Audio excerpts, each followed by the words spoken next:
You are live. Beautiful. Welcome, welcome. Sorry, we had to change the day of our class this week to Thursday. But here we are. Excuse me.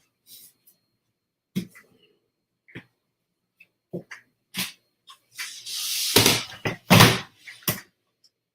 want to switch up our learning tonight. Shar HaGilgulim, the Book of Reincarnation. This is some interesting stuff. Nirizal. Figuring out the reincarnation of all the souls. But that's for another day. We are now on Devar Malchus with our Rebbe. Baruch atah Adonai Eloheinu melech haolam, shehakol nibro. We dedicate tonight's shir to Refuah Shlema, to my father, Yosef, HaKohen and Sarah Rivka, and to all the rest of Am Yisrael who needs a Refuah Shlema, and most importantly, Moshiach now. Okay. Without further ado, let's hop inside. We're in Parshas Vayishlach. The Sikha was originally given on Test Zion, Kislev, Tafshin Nun Beis, which is pretty much exactly like today. Day off. Parshas Vayishlach, Aleph. Menyanim hamiyuchadim de Yom Shabbos Kodesh Zeh. Tchilasa Erev Shabbos shebo naasa achila de Yom Shabbat. Karazal mi shetarach Erev Shabbos yochol b'Shabbat. V'yoyim tes vav Kislev. Shuba kiyam asichira b'shlema isa. Hashlema is Chodesh Kislev. Okay. So the Rebbe says the unique thing about this Shabbos, of course referring to the Shabbos that the Seichel was given in 1992, 28 years ago.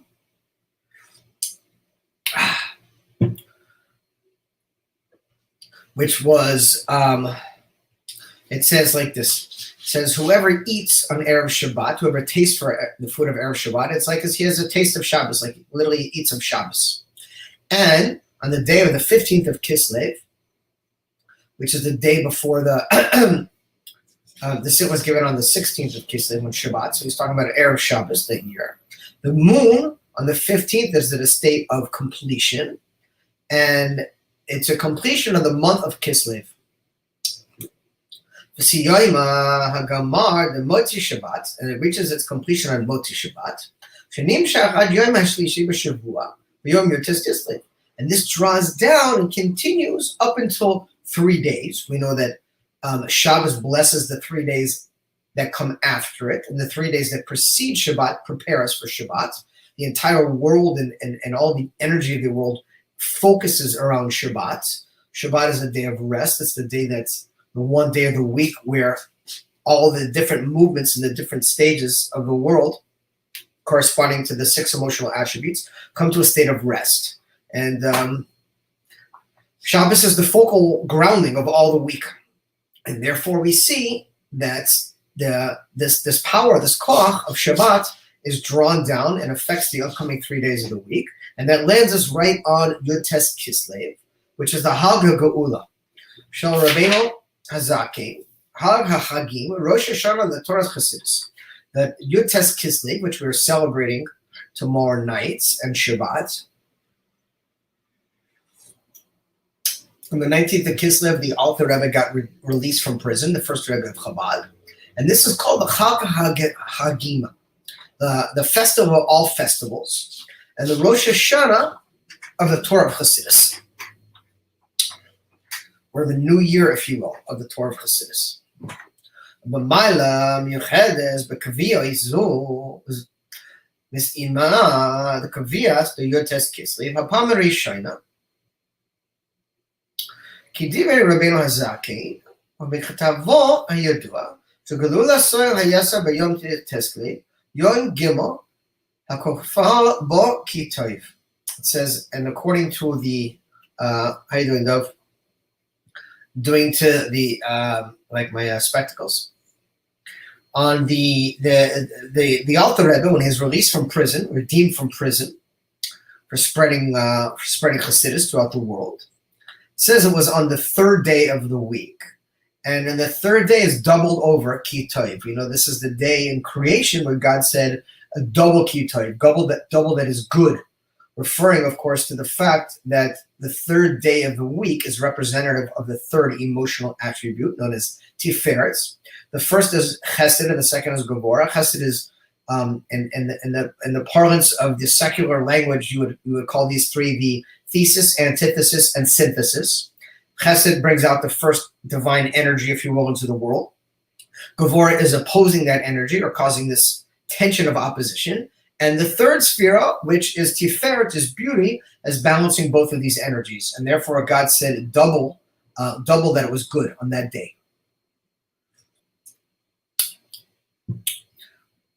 We know that the Alter Rebbe, when he was redeemed from prison, also the Middle Rebbe, by the way, he was saying in the book of the Tehillim, the pasuk of Pada v'shalom nafshi, that my soul was redeemed in peace. B'mila hal yom Shabbos kodesh lifnei hates zayin kislev ve'erev Shabbos hates vav kislev, and therefore we see in this Shabbos, which is the 16th of Kislev, and it's and the Erev Shabbos on the 15th of Kislev, how they're reflected in that. And just as it's important to note, if we're emphasizing in the Sikha the importance of how, excuse me, I'm slightly under the weather today, the importance of how Shabbos is benching or giving over the energy for the upcoming 3 days, which lands us into Yud Tes Kislev, and how the Alter Rebbe said that his soul was redeemed in peace. And we know that Shabbat is indicative of peace. Shabbat, that's what we say to people. We say Shabbat Shalom, that it should be a Shabbos of peace, because it is signifying peace. How much more so is this applicable to our generation, and how much more so to this year, when the Yud Tes Kislev, or the Chag Hagiim, or the Rosh Hashanah of Chassidus, actually falls out on Shabbos. So you can't get much more connected to this concept of peace than on Shabbos itself, which is the way it falls out in this year.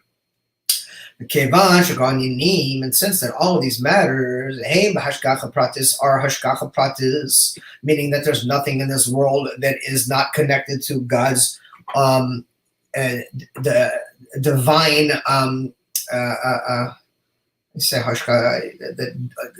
divinely ordained over all the details. But tachlis in the exact precision. Mistaver lomar sheyesh kasher v'hashechus b'neihem. Shebracha hanitinas koach the Yud Tes Kislev.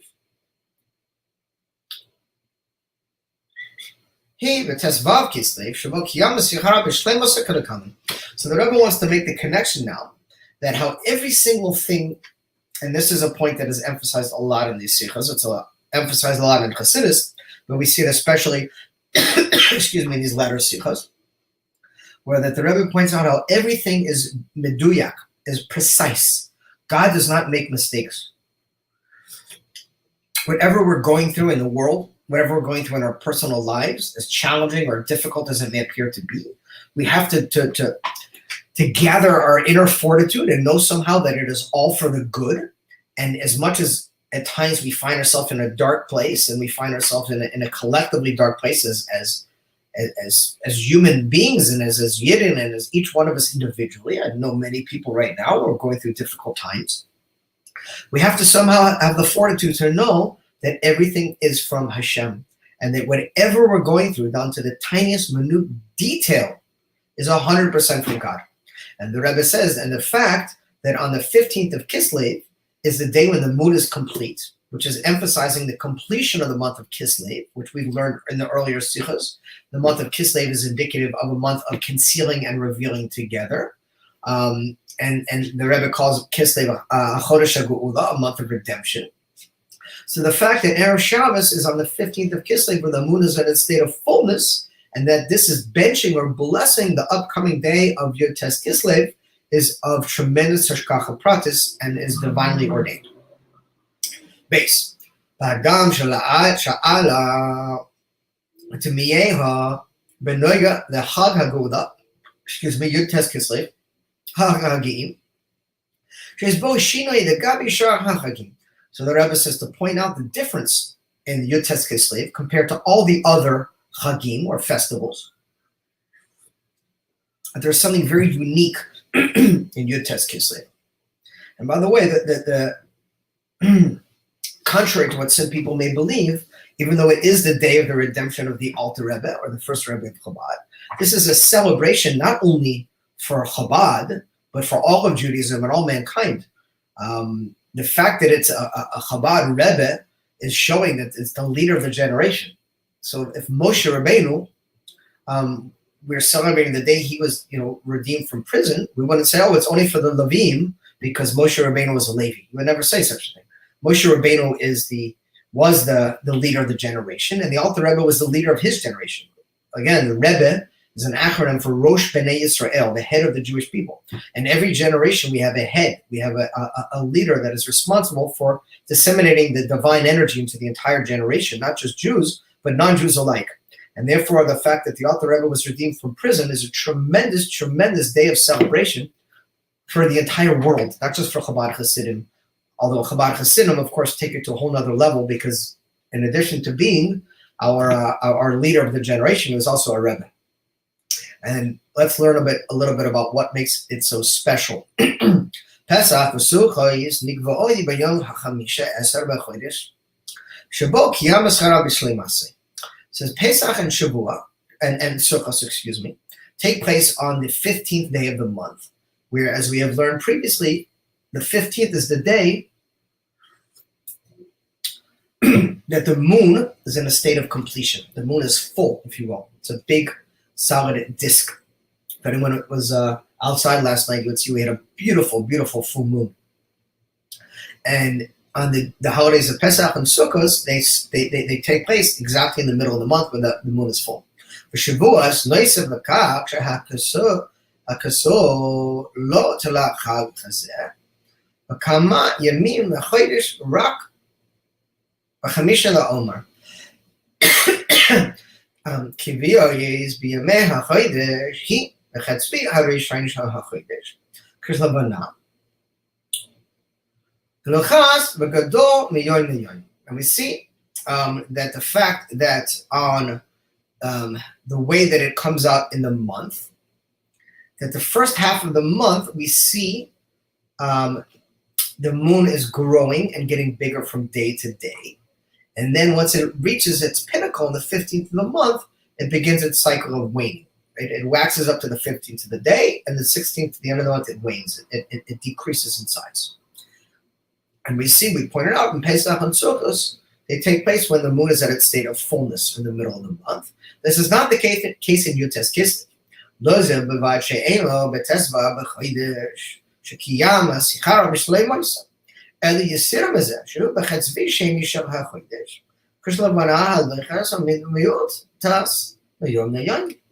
But we see this is not the case with the 19th of Kislev, where in the 19th of Kislev, we have the contrary, that the holiday takes place when the moon is already in a state of diminishing.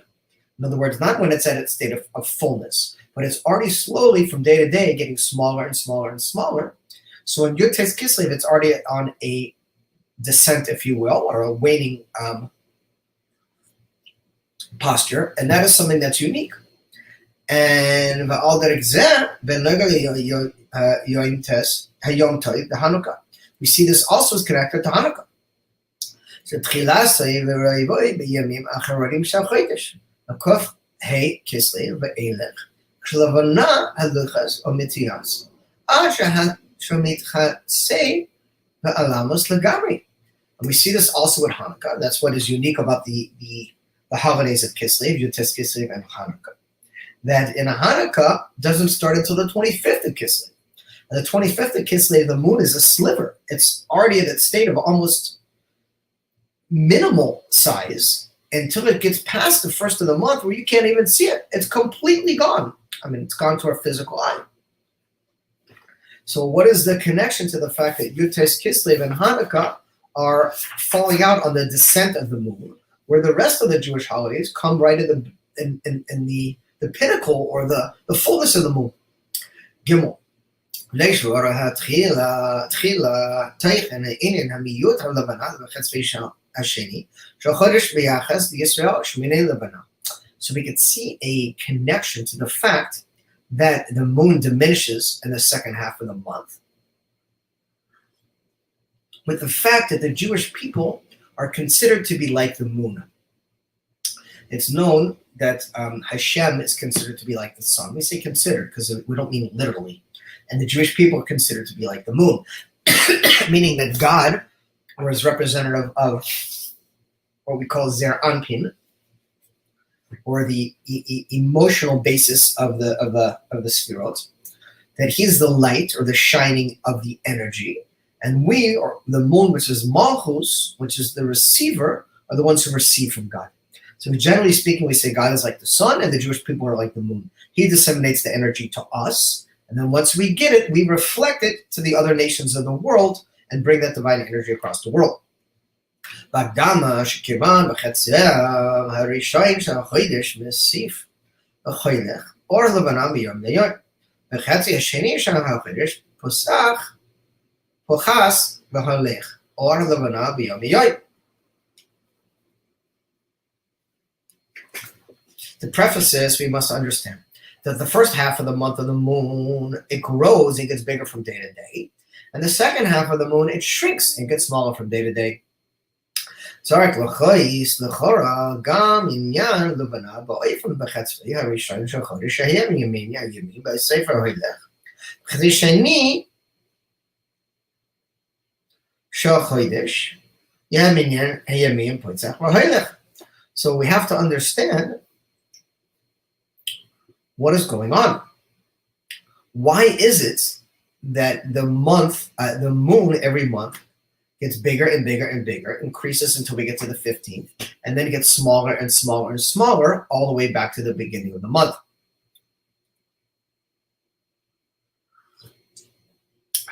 If that's the case, the Rebbe says, we should count the days of the month in accordance, right? When you're counting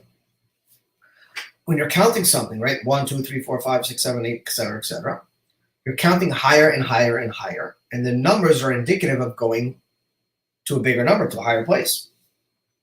But yet we see with the moon, it gets to the 15th, and then the moon gets smaller. So if the moon's getting smaller, it would make logical sense that the counting should go back down. We should have 1, 2, 3, 4, 5, all the way up to 15 when the moon is full, and then it should start going back downwards. 14, 13, 12, 11, get all the way down to the beginning of the month where it's 0 again. 1 through 15, 15 back through 1. Why do the numbers increase if the moon is shrinking? It's not a typical logical thing. Because anytime you're counting something, the reason you're counting it, if you give, you're teaching a kid how to count, right? You give them 15 oranges, and then you keep adding more, you're counting more because the number is increasing. But yet we have a decrease in the moon, and we keep counting higher. אבל לא זה בלבד שמניין הימים בחצי שני של החודש אינו פוסח בחילך, אלא אדרבה, שמוסיף ההילך כמניין גם לגבי השלימוס ביום ט"ו, שמניין היום לאחרי ט"ו הוא ט"ז, מספר אחד יוצר ממספר ט"ו. The Rebbe is saying that we see even more than this, as we said above.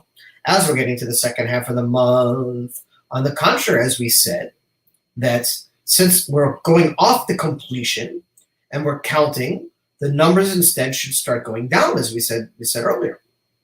Who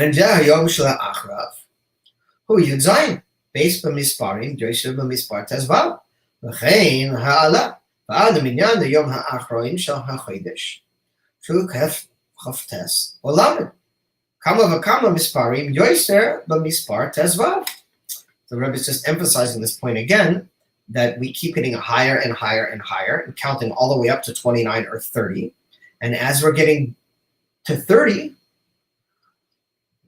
it's literally double of 15. But at 30, you don't see the moon at all. And at 15, it's at a state of completion. Something doesn't make sense. The numbers should be declining, as we said. And furthermore,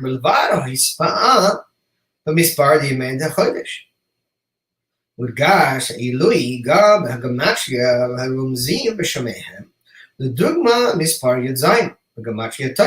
We see the Rebbe says also this, we see this connected to the gematria of the days.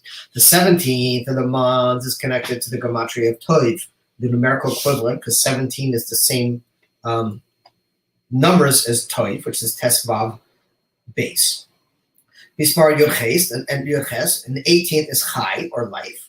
Mispar Yud-Tes, gematria Batov, with goodness. Mispar Chav, Yud Bamiloyev, a fullness of Yud, double Yud. Mispar Chav Aleph, Ach Tov Yisrael. Mispar Chav Beis, Ben Verech Yisrael. Mispar Chav Gimel is going through all the numbers and giving gematrias that are connected to goodness. Chav Gimel, the gematria Det Tov. Mispar Chav Dalir, Vishamti, Kedekad, Shema Shoiticha. Mispar Chav Hey, Kol Tevruchu Esvei Yisrael, the blessing, we should bless the Jewish people. Chav Vav, Mispar Shei Mufrash, Havaya, the gematria of Havaya. Chav Zayin is gematria Zach, or pure. Chav Ches is Mispar Koach, or power. It's also Yechi. Chav Tesh, Shemeha Chodesh, Shloshim Chodesh, Bala Chodesh Bezeh.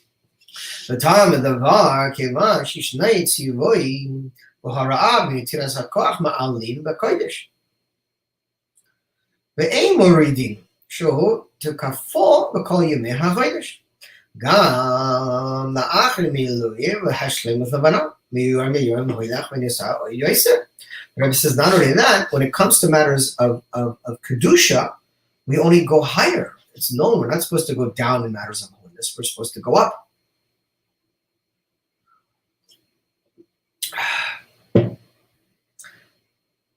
So why is it that the moon is shrinking and we're counting higher? According to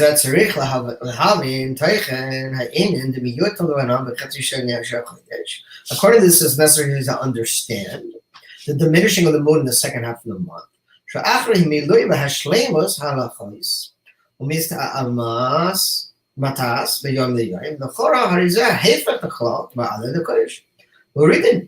This seems to be the opposite, that the moon is diminishing and we keep counting higher, and in matters of holiness this should be going up, so the moon should be getting fuller, and when the moon's going down again we should be counting downwards.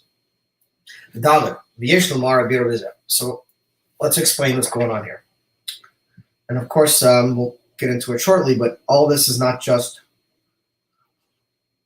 so we have an understanding of the cycles and the waxing and waning of the moon.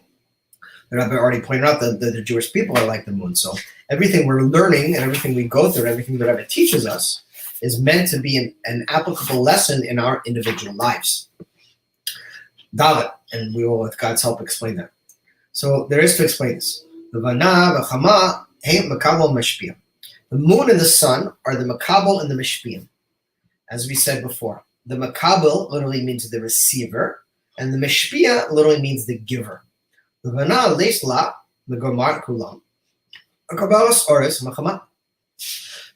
does not have any light in and of itself. It only reflects and receives the light from the sun. And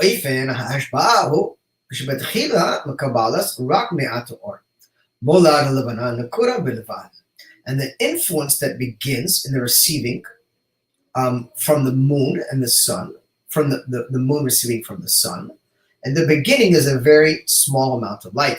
And that's why it's a nakuda only. At the beginning of the month, you barely see the moon. It's a dot. And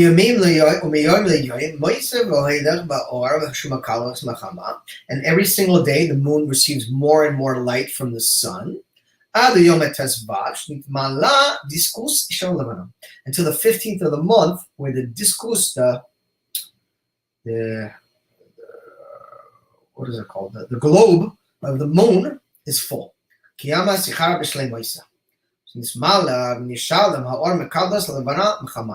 then the moon is at its state of fullness because it's receiving its maximum light from the sun.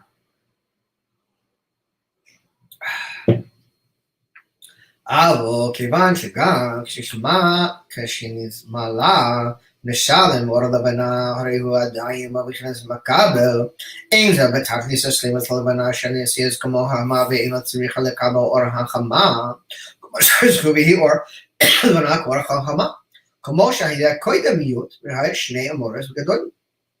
And we see before that God diminished the moon, it was not the case. We know that God said he created two big lights, two great lights.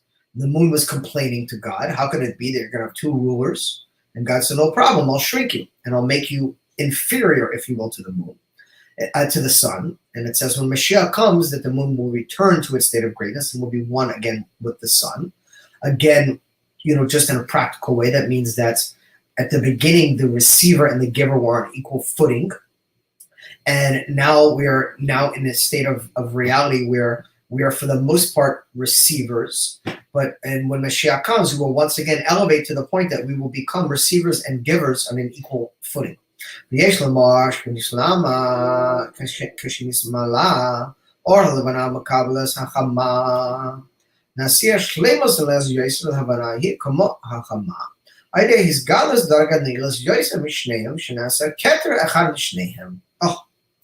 Rebbe says, nevertheless, the fact that the moon is receiving from the sun, there's a possibility of receiving, of reaching a higher place than both the moon and the sun.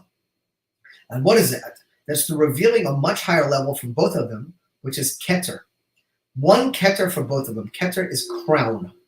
So when the crown encompasses both of them, it has an encompassing light that takes within it the giver and the receiver, because it's higher than both of them, and therefore has the ability to encompass and surround both of these aspects of giving and receiving, and not only to the place that they both become equal, but to the point that they both become nullified to this higher divine energy, which is called Keter, or the crown.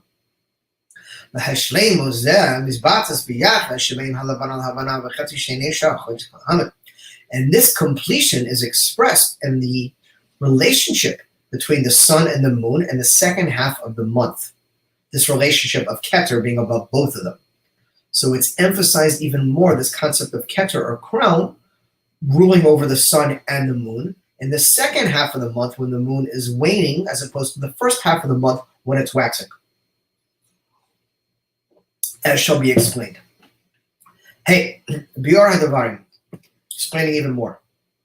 Siva Sashinoi Ben Hatsiva Rishain Shahoide Shemayoim Yom Yosef Lohela Horavana, the Hatsi Hashani Shahoide Shemiyom Yom Pasach Lohela.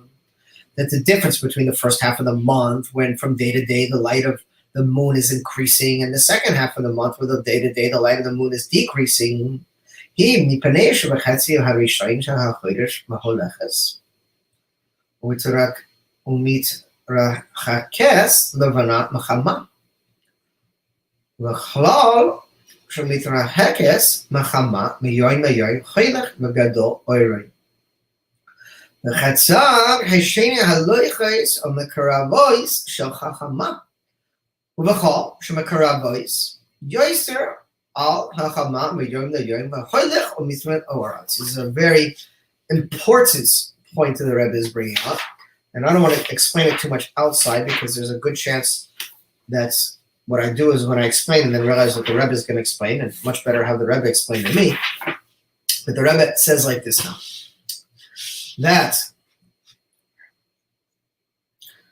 the reason why in the first half of the month the moon is getting more and more light and getting bigger is because it's getting further away from the sun.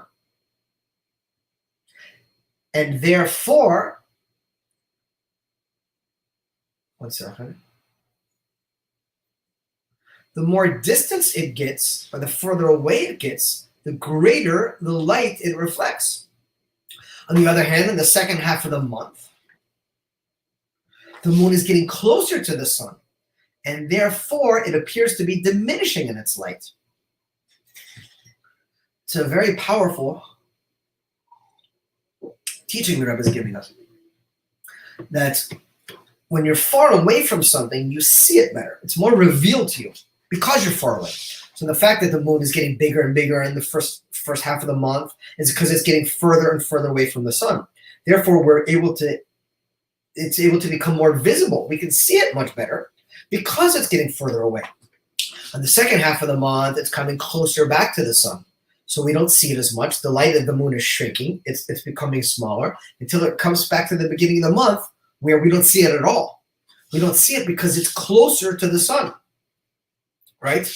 So just think about that for a second in our individual lives. When God is revealed to us, when things are going good in our life, it's because we're far away from God. When God is concealed to us, it's because when we're having challenges in our life, God is the closest to us. In fact, oh, nice. Exactly, perfect. In fact, the Alter Rebbe brings down in the Tanya a beautiful teaching. It says, when things are revealed good for you, you're connected to the lower half of God's name, the Vav and the Hey. That's when things become apparently good with our physical eyes. Things are good financially. Maybe things are good in your physical being in the world, and the things that are revealed, they appear to be good because you're connected to a lower level of godliness, to the Vav and the Hey. The Rabbah, when you're going through challenges, this is God only challenges the people he cares and loves about the most. That's why some of the most righteous people, I'm just running a story from the Frierdiker Rebbe's memoirs with my kids. We read every night the Frierdiker Rebbe's memoirs. It's a condensed version for children. And just right now, we just read a story about a tremendous holy man, a tzaddik, who became so wealthy. He was a multi-millionaire. And there was a Jew that he knew, and the Jew's son got taken by the priest and as a captive because he owed money to the parts. And this wealthy Jew, this tzaddik, took all the money he had and he borrowed money from everyone to redeem the son of this Jew, the simple Jew. And one of the biggest mitzvahs in the world. I mean, redeeming a captive, saving the life of another Jew, a young Jewish child. And he did this tremendous mitzvah. And what was his reward? He became completely broke, got very sick, and almost passed away. Your logical mind says, that's God. That's what you do to this guy, God? He gave his life, every penny he had, to help another Jew, and you punish him by making him sick and making him poor? Because there's no connection. We think sometimes that when we're going through troubles in our life, that God, doesn't thinking about us. He's far away from us. He doesn't care. It's on the contrary. When it's darkest in our life, God is holding us like this. And the Alter Rebbe says, it all depends why you're here in this world.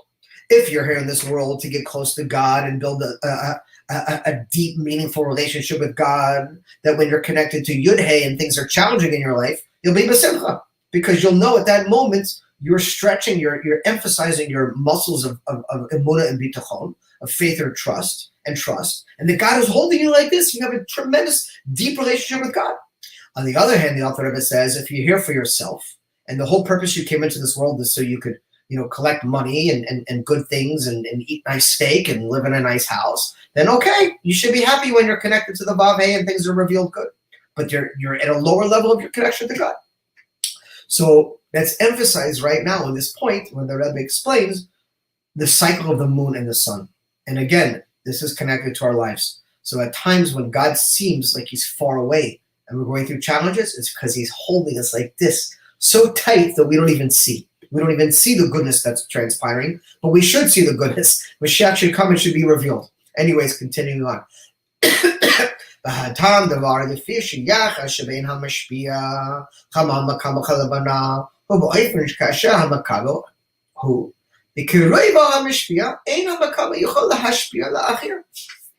And the reason why we see, according to the relationship between the Makabel and the Mishpia, the sun, the Mishpia, and the Makabel, the moon, is when the receiver, or the moon, is close to the Mishpia. The Mishpia, the Makabel, is not able to receive and shine from the light of the sun, or the giver, because it's so close to it. But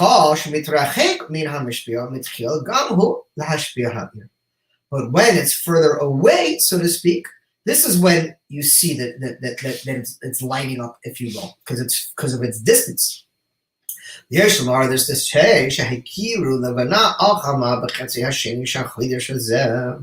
that the closeness of the moon to the sun in the second half of the month is the chodesh la'achar zeh, and the renewal or the birth of the moon that takes place after this. Shezehu inin b'fnei atzmo sheshayach le'ikar lechodesh la'achar zeh, אלא גם בעיקר קירוי להעצם של המראה גם לאור החמה. כתר אחד לשניהם. And we see in the second half of the month, when the moon is waning and it's shrinking in size, excuse me, up until it gets to the point of the beginning of the month, where it has its state of rebirth. The reason for this is it's getting closer and closer to the essence of the sun, which is above from the light that is revealed. This is a common theme we've been learning about a lot of these sikhs of several last weeks.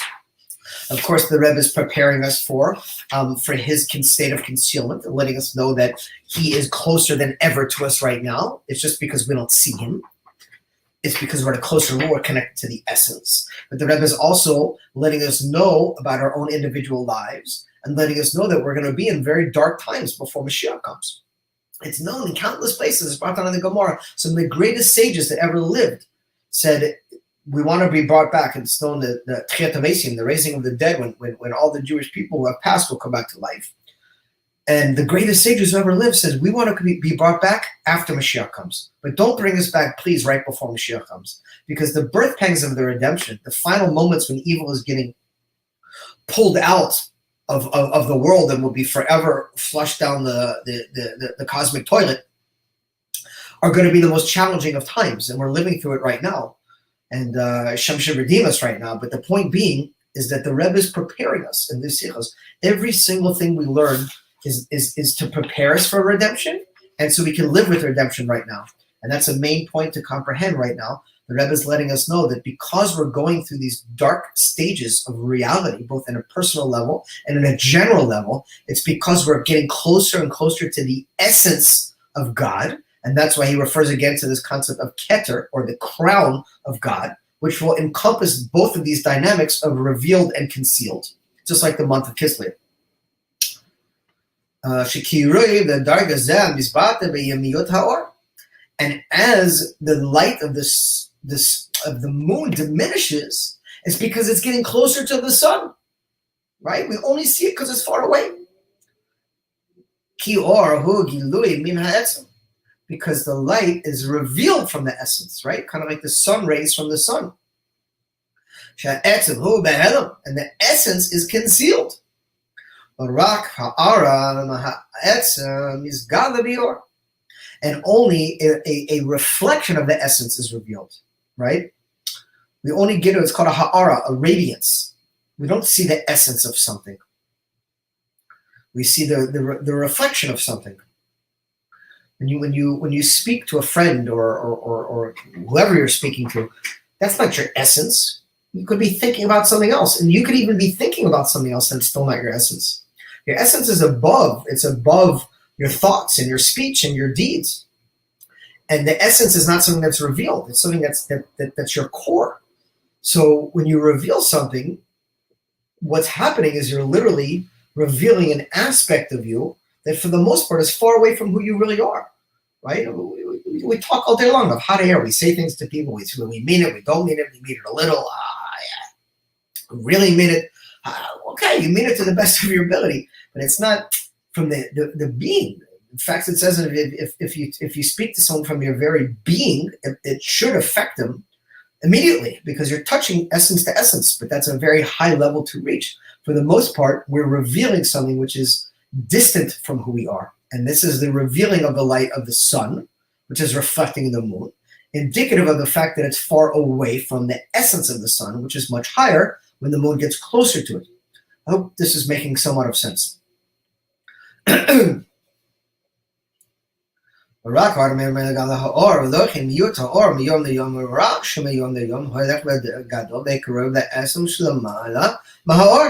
And therefore, every single day of the month, when the moon is diminishing, it's showing from day to day that the reason it's diminishing is because it's getting closer and closer to the essence, which is higher than the light. Wow. Hi, Ann, how are you doing? It's been a long time. It's a very good question. So yes, 100%. So I don't want to go too far off the topic of what we're learning, but the way the world is set up is that God created the world where every single one of us has a merit and has a place in the world to come. In other words, everything we're going through now is a process of changing and transforming to bring us to what is known as redemption. And in redemption, it's a place not just for Jewish people, it's for Jewish people and for all the nations of the world who in fact keep the basic 7 laws of Noah. The basic 7, it's beyond the concept of Rashir. Maybe one day we'll give a class on it. But Google 7 laws of Noah, or the 7 Noahide laws. Those are the fundamental laws that God gave to all mankind, that in order we should live in a peaceful world where we respect one another. Some of the laws are, respect God, don't speak bad about God, don't steal, don't murder, respect life, no adultery, respect if you're going to get married, respect your spouse, be kind to animals, establish courts of justice, basic laws of humanity, which seem to us who are quote unquote normal, moral, ethical people to be something that should be natural. But if you look out in the world right now, you'll see that many people cannot grasp basic concepts of ethics and morality. So when the redemption unfolds, God is going to separate, which is happening right now, and he's separating good from evil. And the good is going to culminate and come over towards God. And that is going to be for the Jewish people and the nations of the world who want to live in a world of good according to God's rules and according to God's system, which is the basic foundation of humanity. In fact, the 7 laws of Noah have been signed in by every single president, I think going back since Carter, as the bedrock and the foundation for basic laws of humanity and ethics in the world. And what will happen is to those people who refuse and just want to live like savages and think that it's okay to just steal things and break into people's stores because you're angry, or people who want to just kill someone else because you don't like the color of their skin or you don't like what they're saying, there will be no place for those people because God doesn't want a world with those people. So the merit is for all of us, but we're speaking predominantly in these sikhs. Sure. We're speaking a lot about the Jewish people's obligation because it is a very heightened obligation. It doesn't mean that the Jewish people are superior to the non-Jewish people. It means we have a bigger role. In addition to the 7 laws of humanity, we have another 613 laws we have to keep, like the Shabbat, like keeping kosher. There's a whole plethora of laws. And the way God set up the world is that the Jewish people should take that divine energy from the additional laws that we're given and use it to help influence the nations of the world so we can all live together in peace and humanity. So a lot of this work is incumbent upon the Jewish people because we have a Torah that we need to be obligated to and that we need to fulfill. And a lot of the challenges happen when we abandon our own mission. And so the emphasis that when the Rebbe, the Lubavitcher Rebbe, who is the Moses of our generation, when he gave over these teachings, he spoke mostly, not only, he did speak a lot of times to non-Jews and did give many, many blessings to non-Jewish people of their mission in the world. But his emphasis is as being the leader of the generation for the entire humanity. But the emphasis on the teachings, and it doesn't mean that non-Jews shouldn't listen, and I'm glad you're joining, is that I'm calling out to you, Jewish people, and telling you, you have a heightened sense of obligation. You have a bigger responsibility. You need to take this energy, this godly energy, and you need to follow the 613 laws that I gave you and use it to help teach the nations of the world about their part in creation and the 7 laws they must follow. I hope that helped clarify things, but God willing, one time maybe we'll do a class on the 7 laws of Noah because it's very, very important. And in fact, the Rebbe is very, very much all the time speaking about the nations of the world and about how not only the Jewish people belong in the redemption, but all mankind does. But we got to return to the basic fundamental ingredients of an ethical and moral world, which start from acknowledging and recognizing that there is a God in the world. That's above religion. Before any religion existed, we have to, and before we get into differences of religion, we have to acknowledge that there's a God in the world, and God cares about every one of us, and he wants a meaningful relationship with all of us. And to do that, we need to respect him. We need to start by saying, this is your world, God. And we need to really, emphasize this in the world. And I don't have to tell anyone who watches the news, which I try not to put on, how far away the world has gotten, so to speak, from an ethical and moral world that has an obligation to God. So thank you for asking. I think that was a great question. Okay, continuing on. And again, the Rebbe emphasizes this whole point is that this duality of the sun and the moon, that God representing the sun, the Jewish people I keep messing with the word, predominantly representing the moon, and then our job is to take that energy and teach to the nations of the world and bring all the nations of the world together to respect and acknowledge that we have one God. We have one God, and this is the keter that the Rebbe is saying. This is the crown that God literally encompasses all of creation and all of mankind. And God wants all of mankind to be part of creation, otherwise he wouldn't have created all of us. But only make yoiser in a deeper way. Haklal sheha'etzem hu be'helem ha'or hu begilui hu biyachas l'chazoros shekevan she'enu yachol lekabel ha'etzem ela ha'ara mimenu bilvad l'chein kura l'hara or la'etzem helem choshech aval yachas la'etzem ha'rizeh la'hefech she'ara hi choshech legabi ha'etzem shehu ha'or. And in general, the essence is in a state of concealing, and the light is in a state of revealing.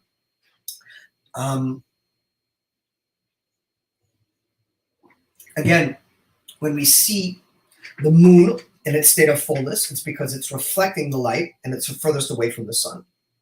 And when it's concealed, it's because it's the closest to the sun. And that's the essence of something. The essence of something is higher than what reveals from it. We gave the example of the essence of a person versus what he speaks. And then it says, therefore, we see this in a relationship to others as well. Since that we're not able to receive the essence of someone, only the ha'ara or the radiance, so to speak, and therefore it's referred to as light. And the essence, which is concealed, is referred to as darkness. But the relationship to the essence is the opposite. And therefore, we see that the ha'ara, the light, so to speak, and the darkness, one second, ha'ara hi choshech, the gabi ha'etzem shu ha'or. That the ha'ara is really like the darkness regarding the essence, which is the light. In other words, when we see something, it's called light. When we don't see something, it's considered darkness. But the truth of the matter is that the darkness is really the essence, which is the true light, and the revealing aspect of the light is really like the darkness. So I don't want to get too far off topic, but they say that a lot, and then I get off topic, but I try not to go too far off topic. So it says that, in other words, that there's a concept in Chassidus called Yesh Ma'ayin, which God created the world from nothing. That the world is yesh, or something, and God is ayin, or nothing. He's nothing because you can't describe him. Once you start to describe God, you're not describing God. You're describing thoughts or concepts of what you try to wrap our logical brain around an infinite God. It's impossible. But we try to do it because that's what we do. So the world is considered as yesh, or something, and God is considered ayin, or nothing. But Chassidus talks about a deeper reality, which is God is what we call as yesh amiti, or the true existence. And the world is ayin, the world is nothingness. Even though the world appears to have, we feel we're flesh, we touch the table, touch the book, I'm drinking tea, this all feels real, but it's not. Because it's compared to God, it's not. God is the true reality. And when we see things that are opposite of that, it's because what we're seeing, so to speak, is spiritual darkness. Even though it appears to be light, it's spiritual darkness. Because real light is much deeper. It's deeper in its core, deeper in its essence. And that's one of the things we try to accomplish in these teachings, is to reveal Chassidus, or the innermost aspect of the Torah, is basically revealing the essence of God. And the idea is to reveal this inner core of God in the world, so the world starts becoming a place of spiritual light instead of a place of impure light, if you will. The things we see are not pure. Like you put on the news, it's like frightening. You're like, is this really what's going on in the world? No, that's not what's going on in the world. That's the agenda of what they want to show you. Do you realize that over 95% or 90 to 95% of media in the whole entire world is controlled by 5 companies? You really think they're telling you what's going on in the world? No, they have an agenda, and they're trying to put their agenda on you. And so we see what's going on. We put on the news and we're like, oh my God, the world's coming to an end. But if you talk to most people, most normal people, that's not the case. Yeah, okay, we're having a hard time. But thank God, most normal people, okay, maybe we're not driving around in Ferraris or living in mansions, but we have a roof over our head, we got food, we got drink, we're alive, we're healthy. It's all these little things we take for granted. How about the news starts putting on like, okay, everyone, we have an idea. Today, we're all going to thank God for air. When's the last time people really woke up and said, thank you, God, for giving me life? Thank you, God, for giving me air. Thank you, God, for helping me breathe and keep me healthy. No. We take all the things God gives us for granted, and as soon as our life becomes difficult, we start getting angry. Why is this happening? This isn't working. I'm talking about myself, too. I'm not saying I'm immune from this. I'm not making the money I wanted. I don't live where I want. I don't have what I want. We always focus on what we don't have instead of what we do have. Whatever, I'm getting off topic. Anyways, let's continue. ומזה מובן שהצורך במיעוט האור כדי להתקרב בעצם אינו אלא כל זמן שנשארה בגדר של מציאות בפני עצמי, שאינו יכול לקבל עשת.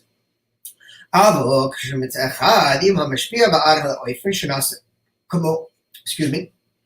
כמו המשפיע, שאין ביניהם יחס של המשפיע ומקבל, אלא שניהם שווים. אזי העצם הוא בסגלוס. And from this we can understand. Thank you, Ann. Nice to hear you. I'm not. The truth is, I need to go back on Facebook a little bit because I don't really communicate with people, and I should. I'm just so busy that I just use it as a platform to give classes. But one of these days, I'll get back on and we'll connect again. It's nice to hear from you. You're a good memory of the past, and I hope you're doing well and your family's doing well also.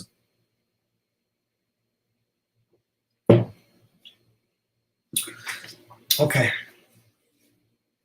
So, and from this we can understand it's necessary that the diminishing of the light in order to get close to the essence, and therefore it's not and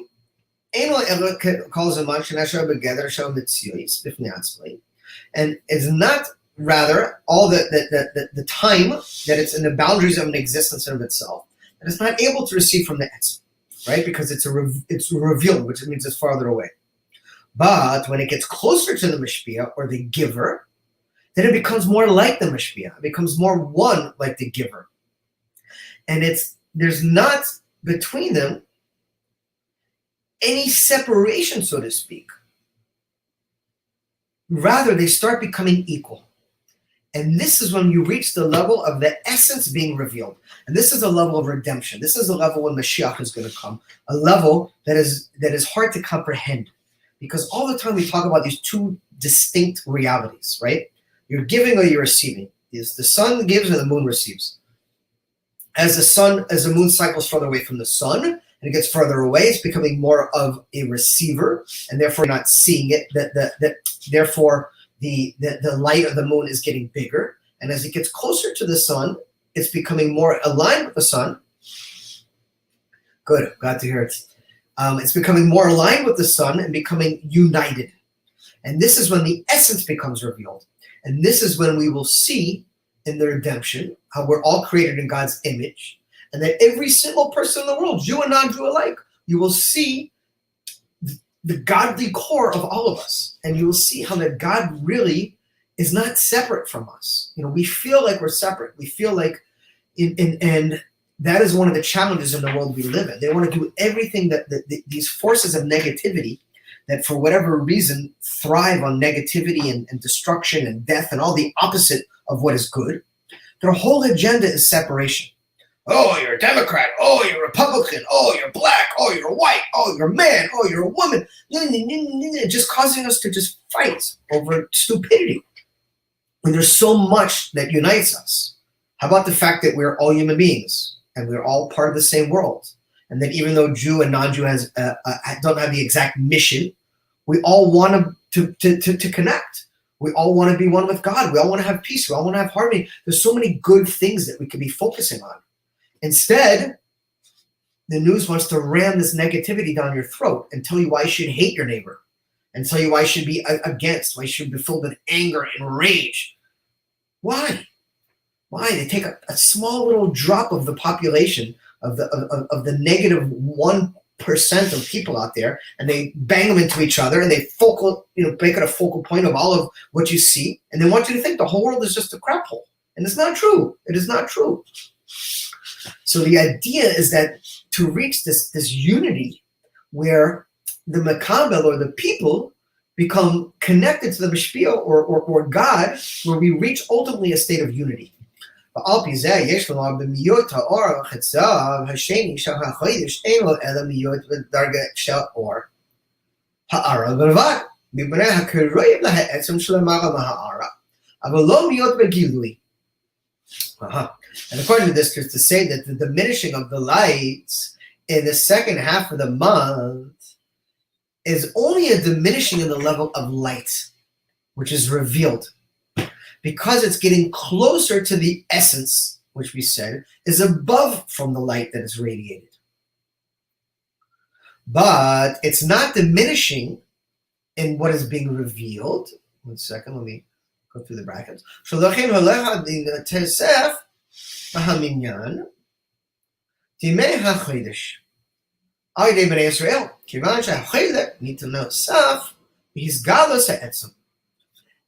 we see that even though the second half of the month, the moon appears to be diminishing, and nevertheless we're counting higher and higher, it's because the Bnei Israel, the Yidden, are now reaching a higher level where we're getting closer to the essence.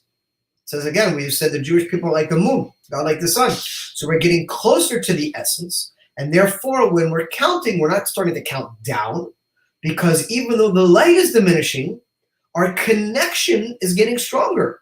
We're getting closer to the essence. Vav.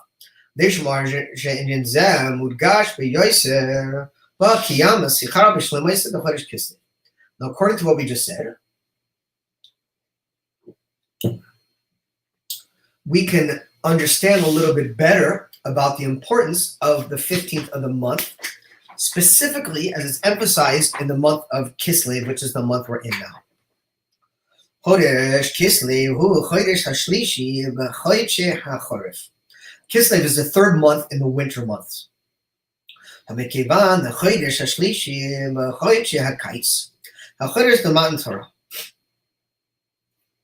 The third month in the summer month is considered is Sivan, and that's when the Torah was given. And Dugmat b'chodesh Kislev, a chodesh the Matan Torah Chassidus, but Yutes Kislev. True, Rosh Hashanah Matan Torah the Torah Chassidus, and Yutes Kislev is like the giving of the Torah of Chassidus, and therefore it takes place also in the third month, the third winter month, just like the giving of the Torah takes place in the third month of the summer months. Me'enim bezeh ki yadua shematan Torah hu yoy hanuchasai hatanuchasai. We know that the giving of the Torah was like the wedding where God married, so to speak, the Jewish people, where we agreed to take the Torah and the giving of the Torah. And this began the beginning of this relationship of Mashpia and Makabel, where God basically said, hold on, the world is in a total state of chaos. I created this beautiful world. I gave a few basic instructions to mankind. Respect me. Don't pray to idols. Don't make false gods. Respect your spouse. Respect animals. Don't kill people. Don't steal. Have courts. I gave you some basic 7 laws of humanity. And what did you guys do? Complete opposite. People were having relationships with animals. People were murdering, raping, stealing. I mean, the worst. Everything God said to do, mankind did the opposite. God said the world can't endure anymore like this. So what do I need to do? I need to now bring a heightened power, a heightened energy into the world to help rectify or refine this world that is in a state of desperation. And that's when he offered the Torah to all the nations of the world. And everyone said, what's in it for us? We're not interested. It seems too difficult. The Jewish people said, okay, we'll take it.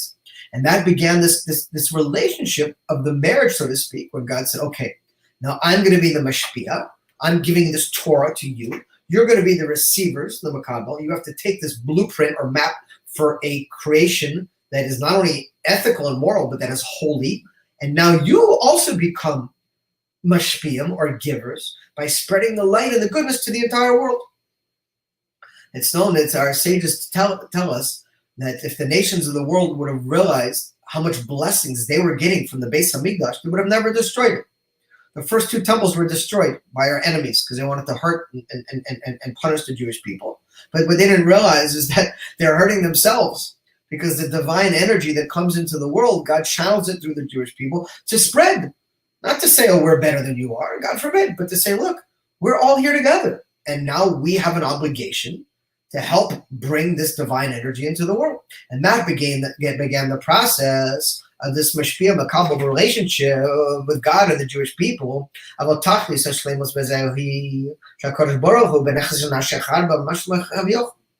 the ultimate goal is not when there's Mashpia and Makabel, but there's a state of oneness, that the Yidden and Hashem literally become one. Kavyochel, the Rebbe says, so to speak, because at the end of the day, it's still God and we're still people. Where the Yidden, it will no longer necessary be to receive from Hashem. But it will reveal that God and the Jewish people are one. Meaning that when God put that godly soul into the Jewish people, he did it in such a way that we can reach a state of unity and oneness, and that will empower us to also gather all the people in the world together and achieve a total unity with God. And this is hinted in the third month of the year. That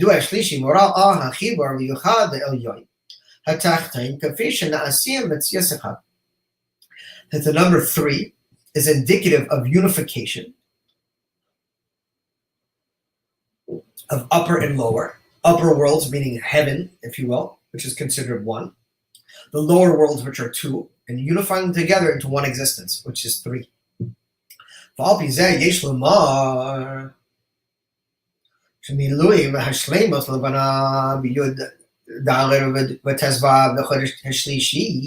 we see this reaches a state of completion on the 14th and 15th of the 3rd month, which we're in now. Again, according to the Jewish calendar, you count the months either from Nisan, being the first of the summer months, or from Tishrei, being the first of the winter months. Even though there is spring and fall, generally we divide it into 2, just summer and winter. And the 3rd is the month that the Torah was given. Again, from the summer months, it was the actual Torah that was given on Mount Sinai. And from the winter months, it was the Torah of Chassidus, which is celebrated on the 19th of Kislev, the redemption of the Alter Rebbe from prison.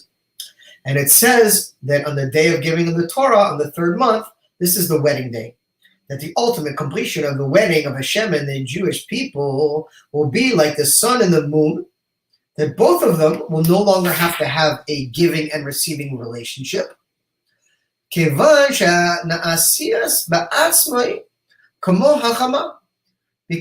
then the moon will become like the sun. And then the Jewish people are likened to the moon, or the receivers, and God likened to the sun, or the giver, will reach a state of complete unity. Zion.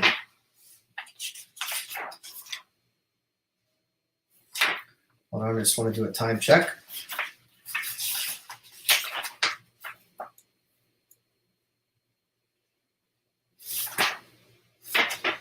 Excuse me. Okay. But Oimek Yosher, even deeper. The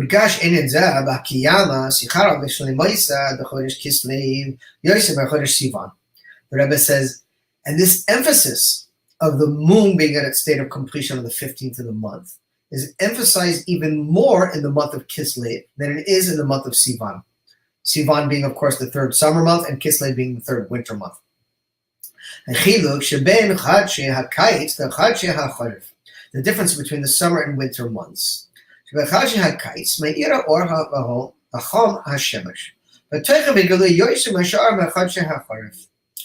we know that in the summer months, the sun is shining and it's hot, much more so than in the winter months. The summer is the time of heat. And the days are longer than the nights. And the winter months are a time of cold. And the nights are longer than the days.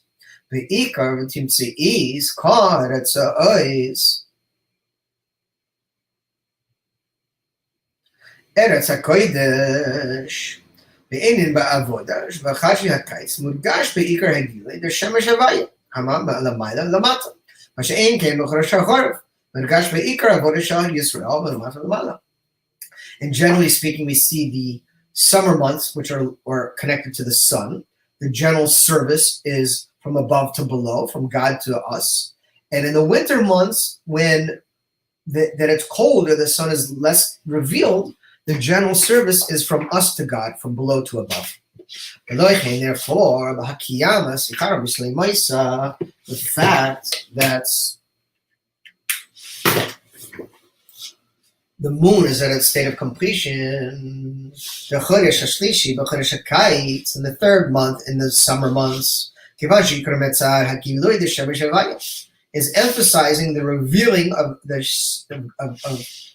the sun, so to speak, of Havaya, where the main work is from above to below, where God, so to speak, giving over as the Mishpia,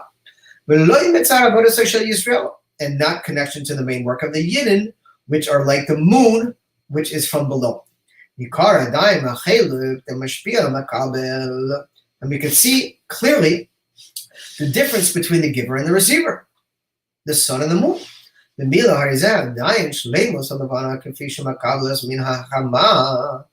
therefore, still the completion of the service of the moon, so to speak, as it's receiving from the sun, when the moon is in the state of revealing and completion, so to speak.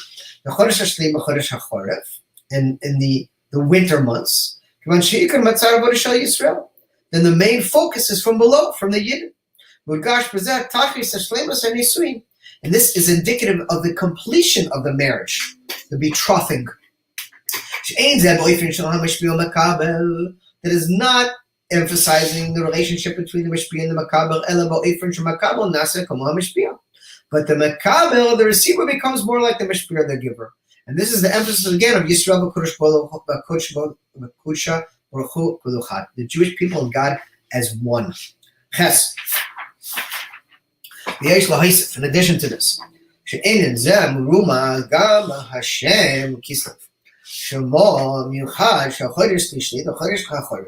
and we see this also in the name of the month of Kislev, which is the third month of the winter months. And we spoke about this previously. That Kislev has two words, kis and lev. Kis is from Lashon kisui, which means concealment or handle.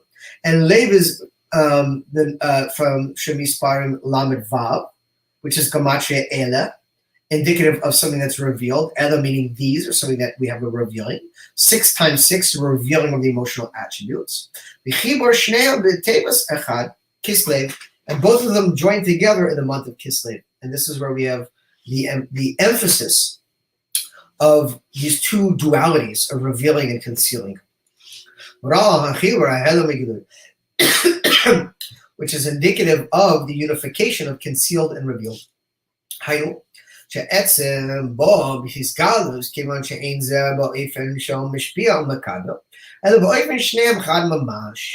Since ultimately, as we've been speaking about, the goal is to get beyond this Mishpia and Makabel relationship to the point that literally we reach a state of oneness with God, where it's no longer, God, where are you? Hey, God, it's more like we feel God, we're with God, God is with us together, and we realize that He's one with us.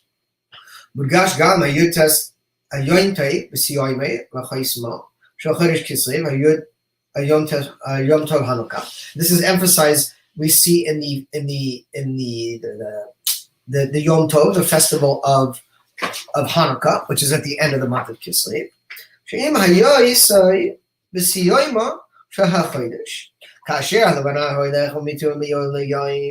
already in a state of diminishing in the month, and Hanukkah is at the very end of the month. But we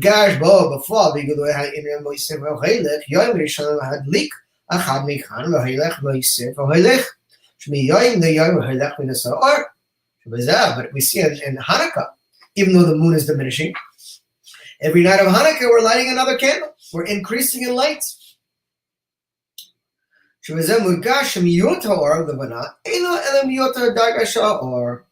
this is emphasizing that even though the moon is getting smaller, so to speak, it's only getting smaller in the light that is being revealed. Because it's getting closer to the essence, which is above from revealing. So in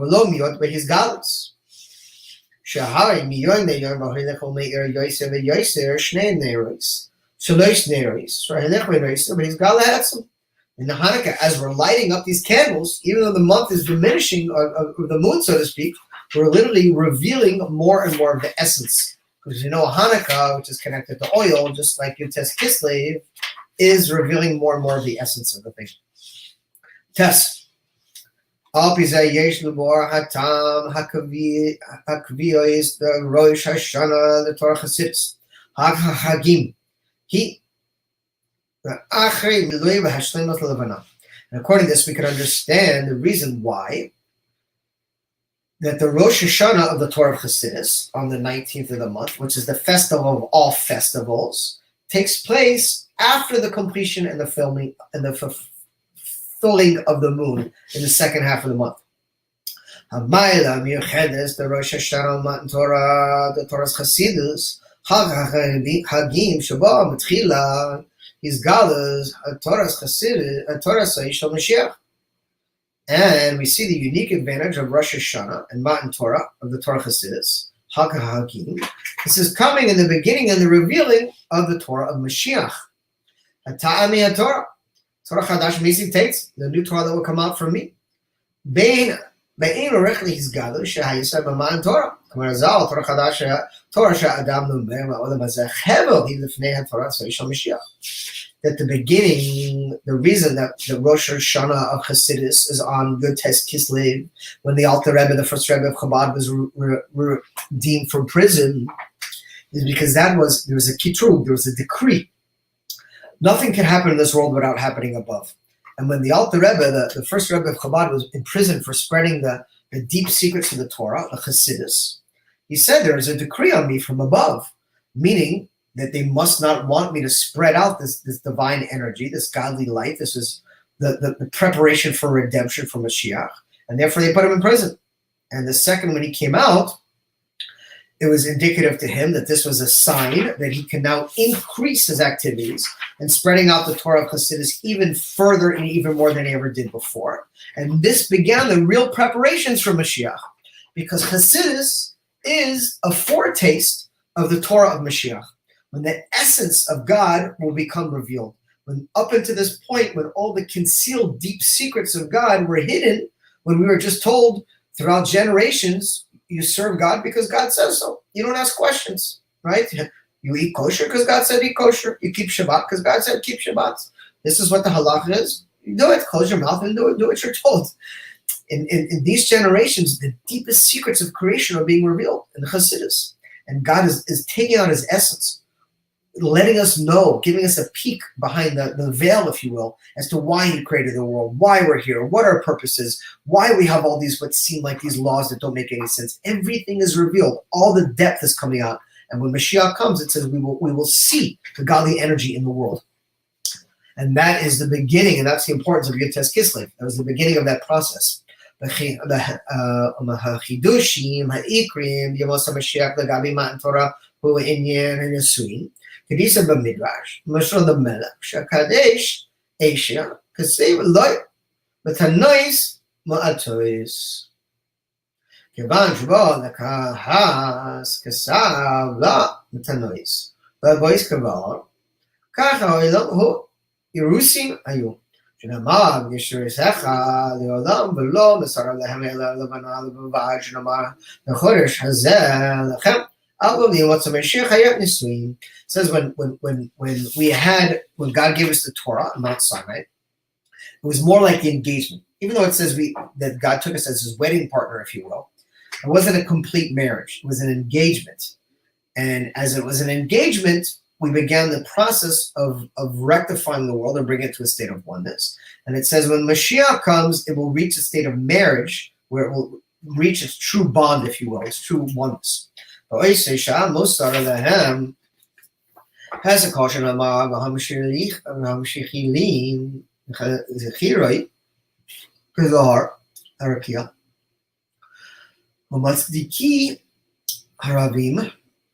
כוכבים לא אלום ועד, שעיקר והשלמות היחד בין החסידות והקדוש ברוך הוא והזכר ממש הוא למוס המשיח, that the Jewish people and Hashem will reach our true state of unity when Mashiach comes. שאז קיימים היוד והיה אור לבנה כחמה, כשהם לא רק כמו להבנה וכמו החמה, and then we'll no longer have this relationship of makabel and mishpia, where the yidden are only considered like the moon that receives from the sun. On the contrary, the moon will become like the sun. Kevan shemizgalat shisra kushva kol echad, and since it will become revealed how the Jewish people and Hashem are one. The Yeshlamar She'inyan Zamuru Mazgam Kavia is the Rosh Hashanah B'Yomot Matan Torah the Torah Chassidus, and we see this emphasized and hinted also in the fact that the Rosh Hashanah of Chassidus, which falls on the 19th of the month after the moon already reached a state of completion, and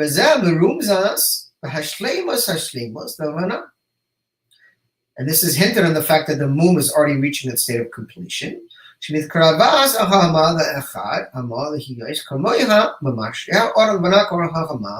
moon was already reaching its state of waning, where it was the emphasis on the revealing aspect is now going in a diminished state, and the emphasis on the concealed aspect, where we're getting closer to the sun and becoming closer to oneness, where the moon and the sun will become one, is emphasized in the second half of the month. בפרטיות יסר, בקביע יסו ביום השלישי שמזברק ביום השבת שלחה בטס זין כסלו שבו בתחילה הקרא ויתלבנה החמה להיות כמו. And now the Rebbe is going back to his original question, and we see the fact that we are in the third month, and I'm sorry, the third day, that Shabbos from the 16th Erev Shabbos blesses all the way through the 19th after Shabbos, is showing that it's the beginning of the moon getting closer to the sun, where it's becoming more like the essence. And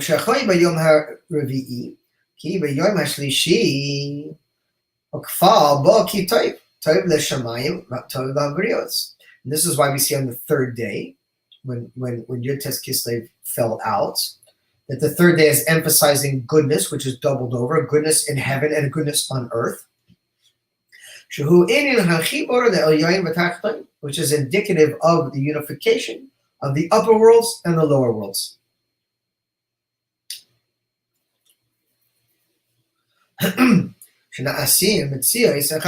To literally reach a state of unity. And on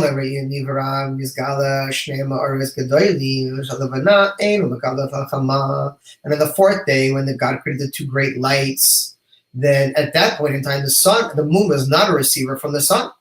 Rather, they were both equal. There was one crown over both of them. And on the fifth day, Yom HaBaracha L'cha Tichaya, Yom HaShishi, Shenamar B'ki Toiv Ki Toiv Ma'oid. Okay, Yud. V'yesh L'kasher Zeh Im Parshas HaShavua.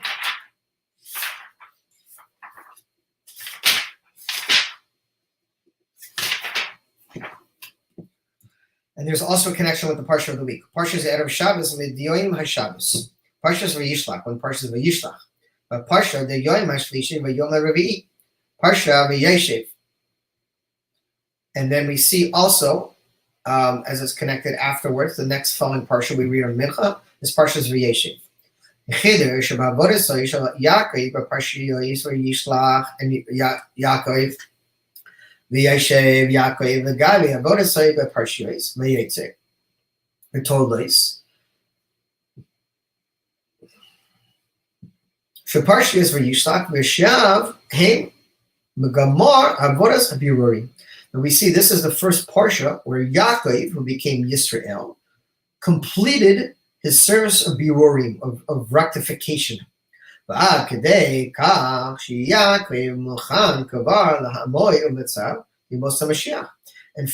Yaakov was already ready for Moshiach. He was ready to go. He said, I did my work, I refined the world. Why do we have to wait another few thousand years? Let's rock and roll, let's bring redemption now. Therefore it says, Aleph,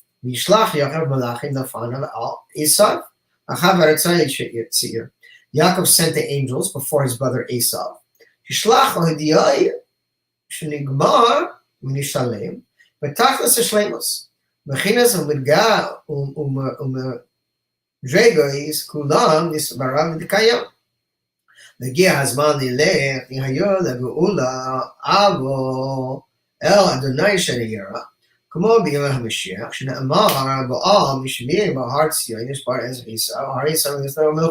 Basically, Yaakov. So it says that Yaakov sent off the angels before Esau because he was ready for the redemption, basically telling Esau it's time, let's rock and roll. But Esau was not completely rectified at that point in time, so the redemption couldn't take place.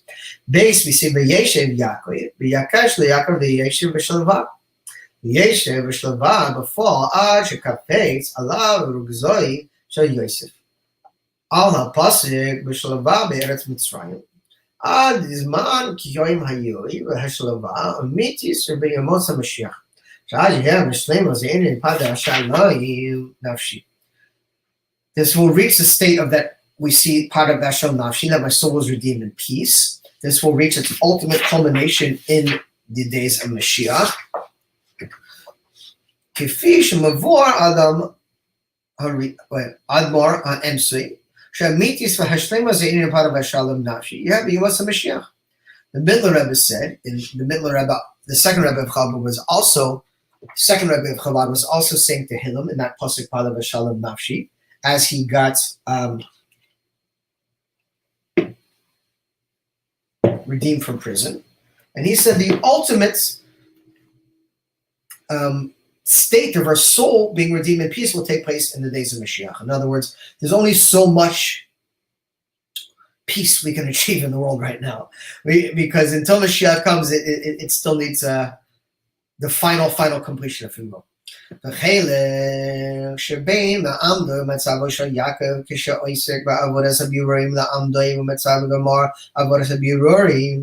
difference between the situation of Yaakov in the previous parshas, when his service was refining the world of Birurim, to the situation of Yaakov now in this week's parsha, where he already finished the Birurim, finished the rectification. Who all direct bedugmas achiluk sheben ma'amuda matzav shel levanak k'fishu makavdas hamala amuda matzav shkinei shavi. This is very similar, the Rebbe says, to the difference between the sun and the moon in a state of mashpia and makabel, or a rectification, service of rectification, versus the state of the sun and the moon when they reach a state of oneness with Keter above them, which is indicative of a state of the rectification is over. We've reached a state of completion. Yaakov nimshal levana ha'mor hakatan v'Yaakov nikra katan. Mi yakol Yaakov ki katan hu v'chein hakatan v'nu katan al pi hayadua shemiyot levana hu b'fnei b'viras hakelim l'tohu v'shnifla l'tzatzotik kedusha lamata. It's known that the diminishing of the moon is connected because of the breaking of the vessels in the world of Tohu that caused the sparks to descend below. Originally, God created the world in a state of chaos, if you will, where the divine energy was in a selfish way, when everyone wanted to serve God in their own way instead of in God's way of rectification, which he wanted. And therefore, we had what is called as the breaking of the vessels, where the divine energy was too condensed or concentrated for the world to contain it. So just like a glass breaks from pressure, the vessels or the the exterior part of the world shattered, if you will, and divine energy from the upper worlds fell into this lower world. And that's all the work we've been doing for thousands of years. We've been rectifying this divine energy that's in this lower part of the world.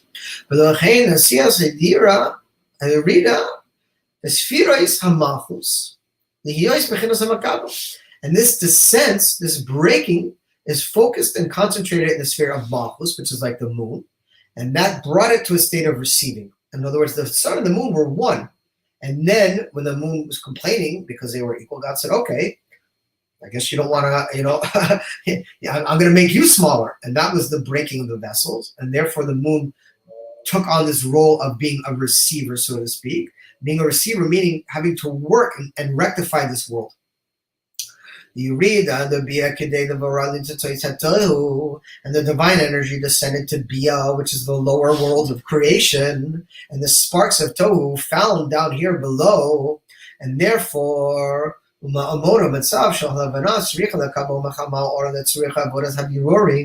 moon then took on this role of Makabel, the receiver, where it was necessary to now begin the work in the world of rectification or fixing up the world. But we finished this work. The work of Biurim, the Rebbe said, is done. And the moon is no longer needs to be in a state of a makabel. Rather, the moon is now reached its state where it can be totally fulfilled and one like the sun. And both of them can return to their proper status as two great lights. And this is hinted in the content of this week's Parsha Vayishlach. That Yaakov sent out the angels before his brother Esau.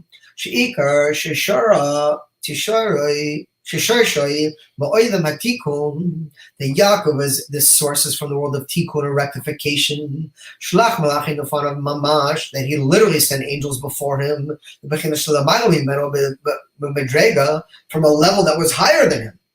All Esav because his brother Esav was from a higher level, if you will. Of course, the essence of Yaakov is connected to Hashem, so in its essence, it's higher, but the way it became revealed, Asaph, representing this high divine energy, this world of chaos or tohu, was on a higher level. So Yaakov had to literally send angels out above from him to reach Asaph in this world of tohu. In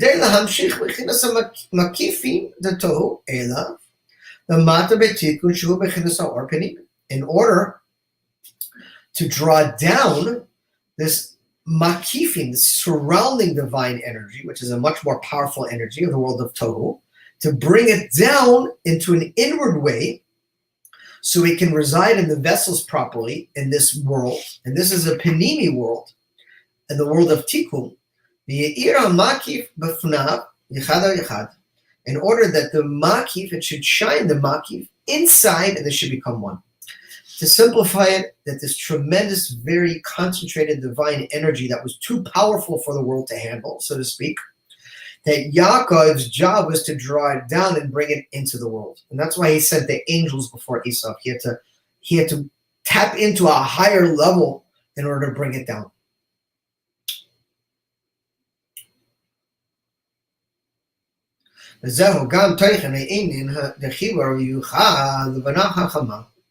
And this is, we see, the concept of unifying and bringing together the sun and the moon, or Yaakov and Esav, or the Or Panimi or the Or Makif. Mamali Kalamim of Saviv Kalamim. Until the moon is no longer a receiver from the sun. Rather, the light of the moon becomes just like the light of the sun, and both of them become one. Beautiful. Yurav. And the Rebbe says, and all of this is emphasized even more in our generation.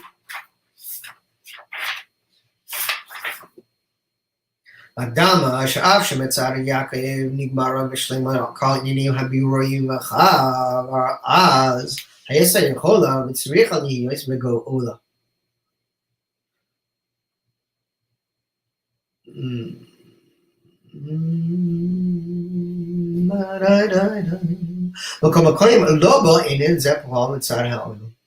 Rebbe says, in our generation, this is all applicable even more.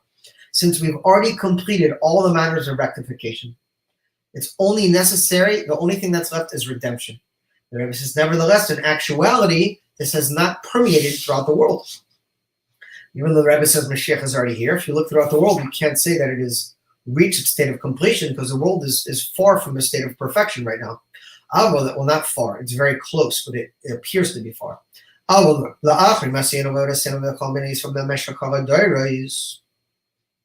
Since we are after all our deeds in service of the Yid and throughout the continuation of all the generations, including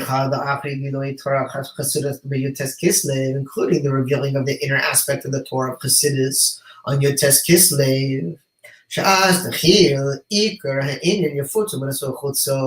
and we've already spread out the well springs to the furthest corners of the world through our Rebbes and our leaders up into our generation, the leader of their generation, the Frierdiker Rebbe. It reached the furthest corner of the world, even America. Kavar Ligomar Neshlamo Kol Hanyanim Gam Etzar Ha'odim. The Rebbe said, and we have already announced that all of the work is complete. All the buttons have even been polished, meaning all the final steps are done. And the Rebbe says the only thing that is left is to prepare for the coming of the redemption. Which, just to point out again, to give a plug to our shir, and the Rebbe says this is one of the best ways to prepare for Moshiach is to learn about Moshiach, especially from his sichos, which we're doing right now. So you could say every week after we learn together, you could say, you know what? I'm doing my part in what the Rebbe said to help bring redemption. Now, of course, we have to spread the word and get more people involved. So since that we have already completed all our service, there's no service left of rectification. Rather, it's a very unique service to bring the redemption in actuality. That's the work that's left. Your base. Yesh Lomar. There's to say, Prata, but Parshas Yishlach. Your base Yaakov, Ish, Ubeis Yosef, Lahavet, Ubeis Esa, the Kash. As Arisa, Galos Surfas, talking about the Haftorah of this week, which is mentioning the redemption. As Ariya Negev, Alam Mishmer, Har Tzion, which probably said it will come to the Har Tzion and Hashem will judge Esau. And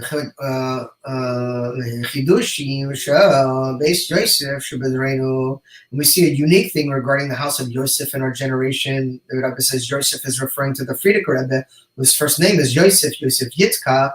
The Gabi, the Hadoirish, the Fanazah, the Roshel Rabbi Hazakim, regarding, all the previous generations, even including all the way back to the Alter Rebbe, the first Rebbe of Chabad. Because we now have the wellspring spread out to the furthest corner of the world. And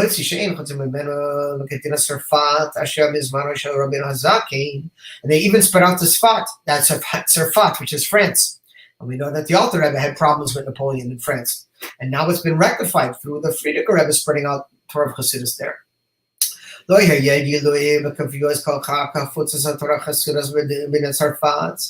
until this point in time, the well springs of Chassidus did not spread out so much into France.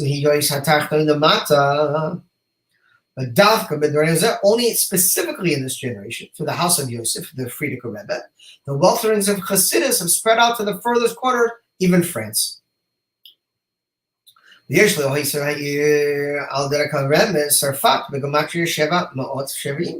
we see this hinted even more from the fact that Surfat, or France, is the same gematria of 770.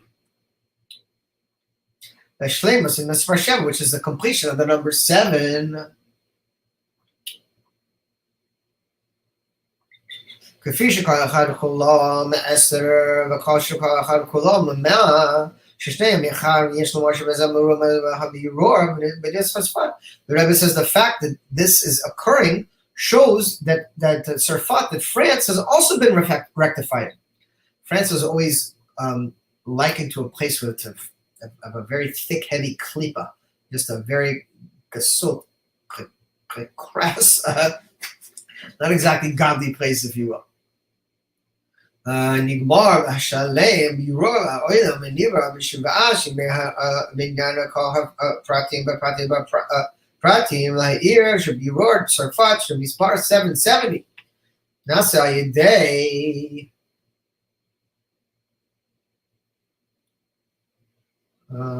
בייס יוסף עד בייס יוסף פשוטו הבייס רבי בחר ועד שכנאי רבא היה יכול בקודש ברוך הוא מאדמו"ר נשיא דורנו בעשר השנים אחרינו ויחים לדין משם הלוך זה נמשך בעוד בייס יוסף שמרת 770. Yosef, just again emphasizing the fact that the Frierdiker Rebbe even spread Hasidus to France, and France has the Gematria of 770. But Yosef, Sarfat, Oisius, Paratz, not only is Sarfat 770, it's the same letters of Paratza, or spreading out. This is talking about Moshiach. The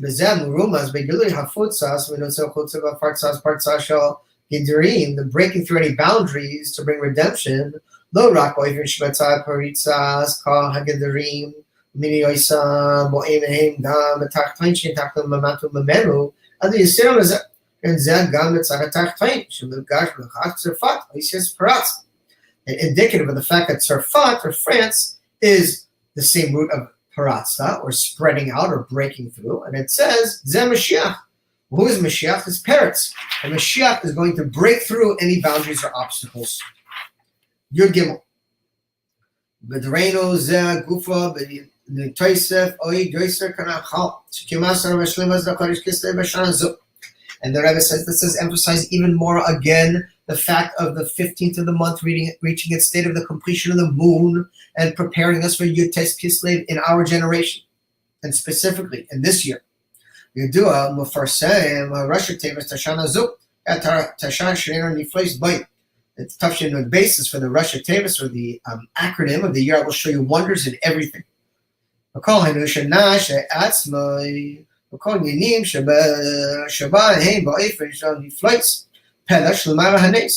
this is talking about nifla'os, which are wonders above miracles.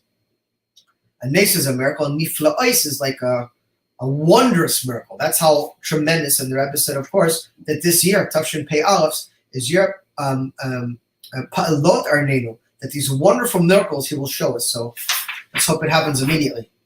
But Pelot, Lashon Rabbi, and it's Pelot talking about many miracles we will see.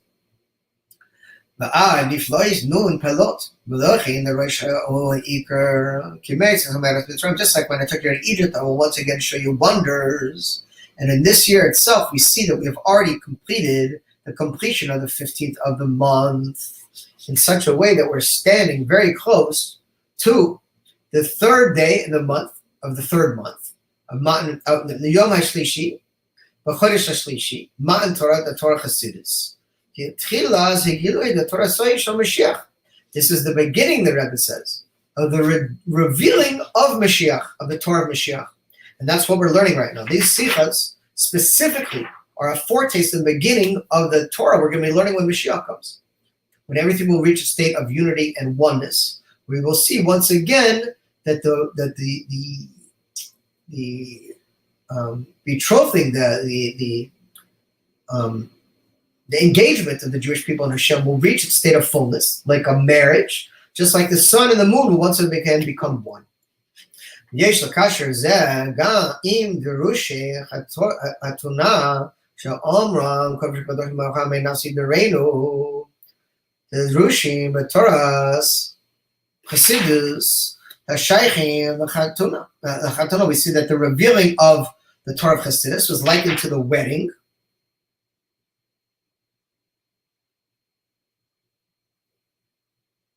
I'm talking about the wedding of the Frierdiker Rebbe. Of course, the Rebbe is referring to himself as well. We just celebrated this week, Yud Daled Kislev, the wedding of the anniversary of the Rebbe and the Rebbitzin. שבזה מורגש ביועצר השייך לתכונות כנס ישראל עם הקדוש ברוך הוא למוסף משיח, שאז יהיה עיקר ושלים הזיהוי החדש מציץ. וזה מובן בימינו אלו ממש צריכים רק לפתוח את העיניים, לראות את המציאות בפועל ממש. The Rebbe says, and in our generation, all we need to do is open our eyes, and we will see that this is revealed, this true reality is in existence right now. What is that reality? That we are literally at a state of oneness with Hashem. And the table is already set. The Sudas are Nisuin, and we're sitting, waiting at the table of Moshiach in the Beis Hamikdash, the wedding feast.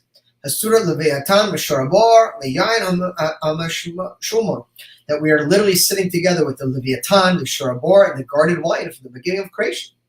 Then Hashem will turn to David HaMelech and say, Koshel Bracha, David HaMelech, you make the blessing on the coast, and that we're literally there. We're literally in the state of redemption. It's hard to imagine how we don't see it when the Rebbe is letting us know that we're totally at the state right now. Okay, it's a short sikha. We're in our last letter, so we will be finishing early this evening. Yudalet, Hamasehu Ikar. And of course, the main thing is deed. We must bring all these wonderful teachings to be inspired and bring them into action. As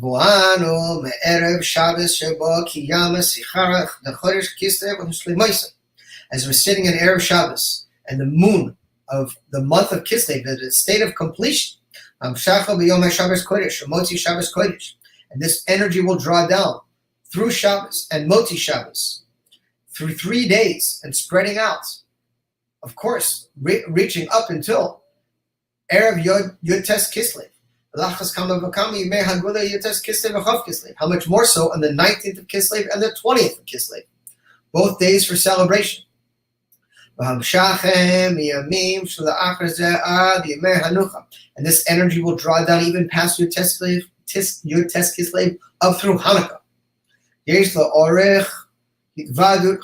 And the Rebbe says we must continue on and keep having Chassidish Farbringens. Very important, the Rebbe says we must Farbring. The Rebbe says throughout Yud Tes Kislev and through Hanukkah, keep Farbringing, keep spreading light. Bakal Makom Makom, in every single place, the Rebbe says. Bakal Medina, in every country. Bakal Iro, Bakal Shchuna, in every city and every neighborhood. I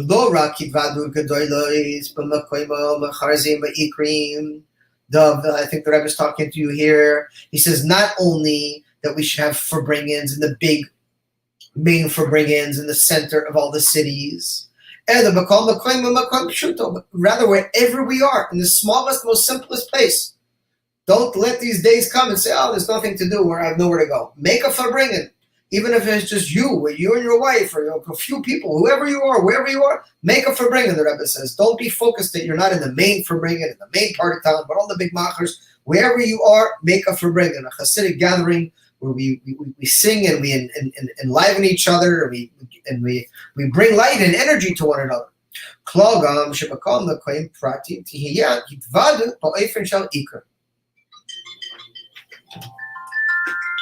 let me shut my phone.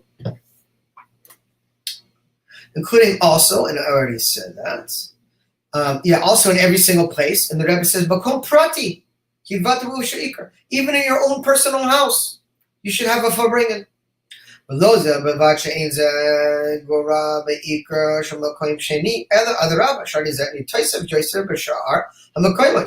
don't be satisfied with your own Farbringen. Spread it out and do more. So the Rebbe is letting you know, like, don't be satisfied with a big Farbringen and do a small one. Don't be satisfied with a small one, do a big one. Just keep the light flowing. That through adding on these Farbringens to more and more places, this will add on and spread out more wisdom, more chachma.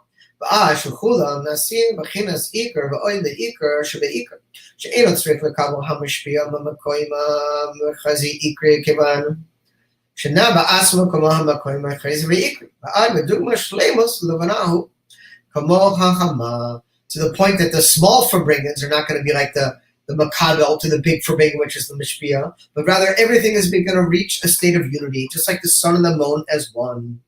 And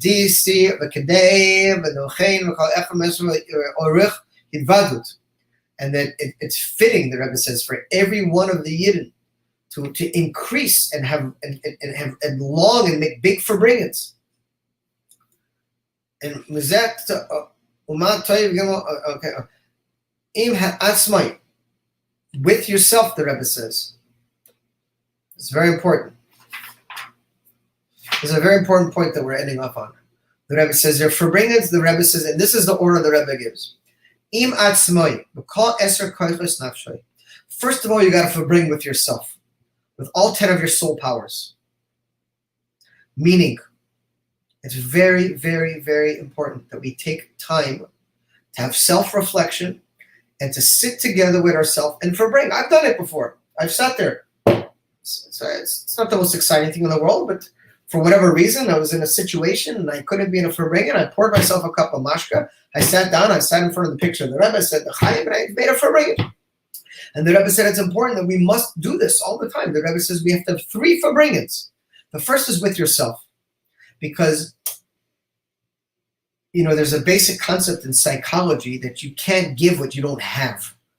If you don't have an understanding and acceptance and love for yourself with all your challenges and difficulties, it's very hard to express wholehearted empathy and concern and love for others and their challenges and difficulties. If you're disconnected from yourself, you're disconnected from others. So it's not a contradiction. It's not one or the other. But you should start the forbringen with yourself and really dig deep into whatever challenges you're going through and sift through them. Talk to Hashem, talk to the Rebbe. See how you can work on yourself to reveal the essence of your powers. And the second forbringen, the Rebbe says, is supposed to be with your household, your family, so to speak. עם חבריו וידידיו כביוצא בזה, כדי להדגיש אי ג'ויסר, כל אחד הוא גם משפיע, כמו שכתוב וחשיב להשם אבו ישאל בנים ועליו בנים ונארץ. So, we must forbring with ourselves. Let's forbring with our families, our home, our household, whoever lives with us. In other words, forbring by yourself, forbring with your wife and your kids if you have kids in the house. And then after that, you have to forbring with your friends and your neighbors and your community and spread it out to the world. But start with the inside. Start with yourself and then spread out.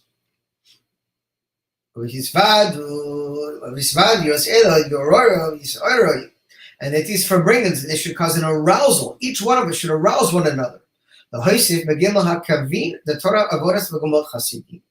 To add on the 3 main columns that the world stands on, which are Torah, prayer, and good deeds. And as we know that it's brought down according to the pasuk, that my soul was redeemed in peace. And what does it mean? This is brought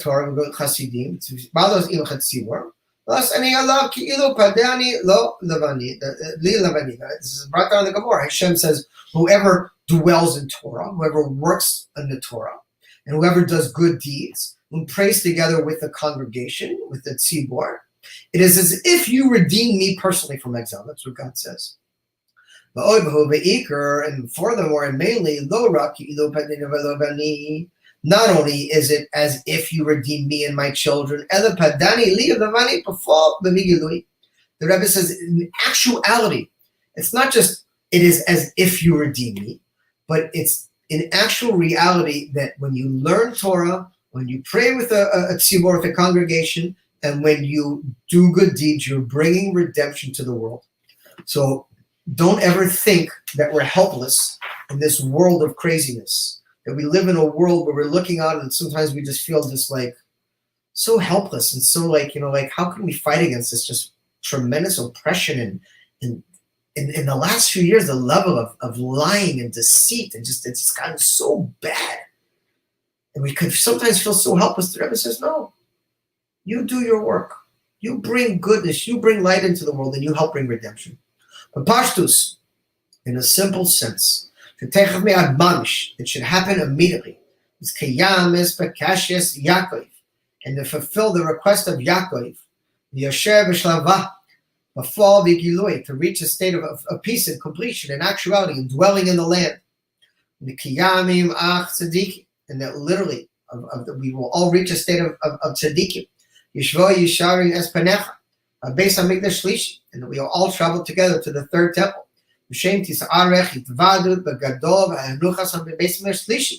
And then we will have the ultimate Farbrengen and the inauguration of the third temple with all the Yidden. And it should take place even before we reach the days of Hanukkah. And then the days of Hanukkah it should even increase more and more. And it should reach the state of true and complete redemption. We should go from strength to strength, and we will literally see Hashem redeem us in Tzion. We should all experience personal redemption, and anything that is holding us back from our true capacity and our true being of who God created us and our true mission in this world. We should all reach our personal state of revealing of our true powers and true redemption, and the entire world and all of Yisrael should reach the Geula Mitzvah Shlema, the full Hisgadlus of the Rebbe Melech Mashiach. I will see you all in the Beis Hamikdash Shlishi. Mashiach now. God bless.